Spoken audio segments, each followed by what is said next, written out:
Hi and welcome back to another Gravity devlog. If you're new around here, Gravity is a 2D platformer indie project that I've been working on for only a few weeks now. The concept is kind of rough, but essentially I'm looking to create a game based around a movement system with a strong focus on manipulating gravity.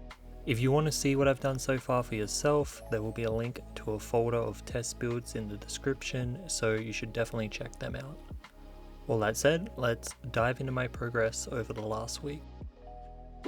This time around, I didn't complete as much as I was hoping, but as you might have seen, I've given the game a visual revamp. I haven't entirely considered what the project might look like in the long run, so although it will very likely change in the future, I think this is just a bit better on the eyes. The three visual changes I've made are the color palette, the player sprite, and adding some particles that indicate the gravity direction as suggested from a friend who playtested the game last week. These things took a lot longer than I initially thought because it's my first project in Godot, and there are just some of those nuances to how the engine works that I needed to figure out. So let's address the particles first. It was pretty much pure experimentation. They started out small, and then I worked out how to make them bigger, and then faster, slower, and then there was a ton of them, and if it's not obvious, I didn't really know what I was doing. I finally discovered how to change the spawn area, and then things just were much better. I swapped out using gravity to use a constant velocity so they didn't look so jarring, and then I also realized I could change their color to make them more subtle as well as fade over time. I went through another phase of disaster, trying to use the particle system as a child of the background so they would scale together, but I quickly gave up on that. Finally, I realized how to adjust the particles to vary in size when they spawn, so I was pretty happy at this point with how they looked. I figured the only thing left to do was to make them switch directions alongside the player character. There were pretty much only two methods to achieve what I wanted, and I tried both. Firstly, I could change the direction variable on the particle system, which would affect each particle as they spawn. This didn't work out because it would take too long for the transition between one direction to another to fully show. So while waiting for all the old particles to finish, it would show a mix of directions, which seemed like it would be very confusing to the player. The second option was to rotate the entire particle system, which achieves the same thing, but instantaneously.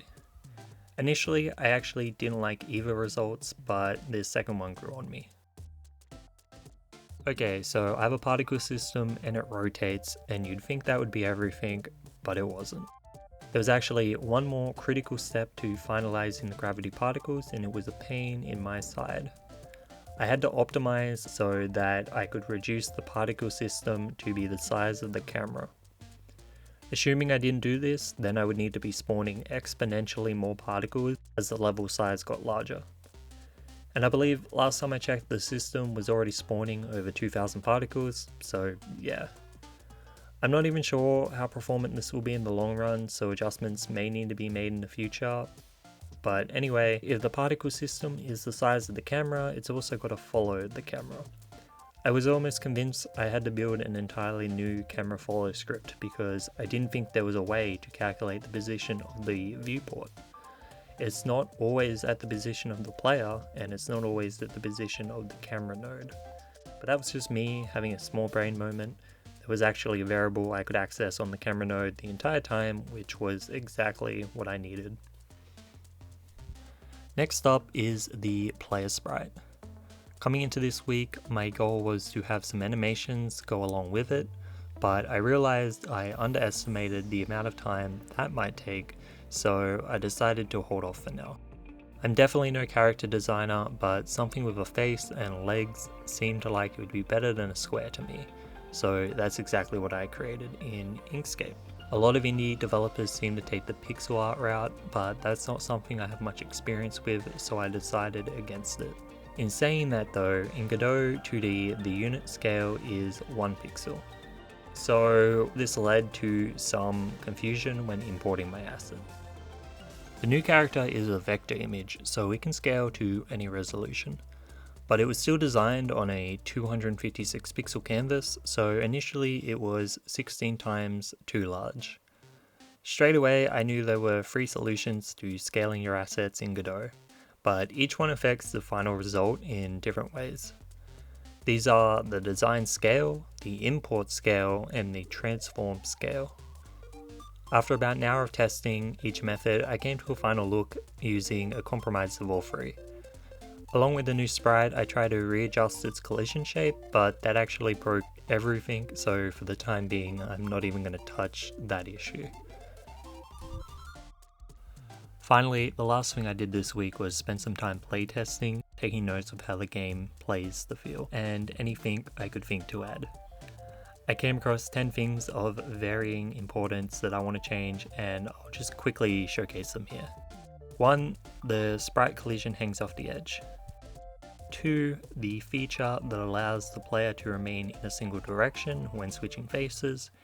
It still doesn't completely work. 3. Corner drifting isn't as reliable as I would like because you can keep too much of your momentum. 4. Corner drifting isn't as reliable as I would like because you can do it unintentionally while going at a slow pace. 5. Corner drifting no longer works from an upside down face and pushes the player away from the surface. 6. I discovered a new feature that is actually completely a byproduct of the movement system and was unintentional, and I call it the reverse kickoff jump. 7. Gravity switching isn't as reliable as I'd like because you keep too much of your momentum. 8.